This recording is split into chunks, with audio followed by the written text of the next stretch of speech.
यो भिडियो सबैजनाले हेर्सक्नु भयो होला एकचोटि फेरि हेर्नु त हजुर नि बस्नु भनेको छु है हजुर नि बस्नुहोस् यहाँनिर पुलिस आउँछ हैन मैले कहाँ कुट्ला जस्तो पोजिसन गरे मेरो रेकर्ड छ के तपाईलाई कुट्ला जस्तो कहाँ पोजिसन गरे भन्नुहोस् त लो तपाईको तपाई जस्तोले गर्दाखेरि चाहिँ राइडरहरुलाई सेफ छैन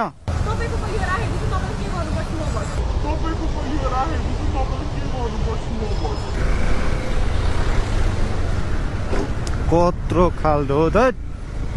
बिस्तारै लानु न है हम्सहरु हेरेर त्यो हम्स हैन नि त त्यो हम्स हैन नि त जे भए पनि बुझ्नु भयो नि हजुरले बुझे त्यही हो त्यही बुझ्नु भयो नि हजुर बुझे बताउँदिन नि त त्यो मलाई थाहा छैन बुझ्नु भयो नि बुझे के खोजेको त्यही भएर अब लानु न चाँडो अब बिस्तारै लानु पनि भन्नुहुन्छ चाँडो लानु पनि भन्नुहुन्छ लानु चाहिँ कसरी तपाईलाई मसँग यसरी नबोल्नु है कस्तो नबोल्नु है कस्तो तपाईसँग त्यसरी नबोल्नु यो लङ कन्भर्सेसन नगर्नु है तपाईको काम लाने हो ल्याउने हो त्यति मात्रै गर्नुस् है अनि कुदाउने चाहिँ मैले कसरी भन्नु नि त तपाई सिकाइदिनु नि त उसो भने छिटो लानु कि बिस्तारै लानु भन्नुहोस् त ल अब सेफली लानु अनि सेफली लगी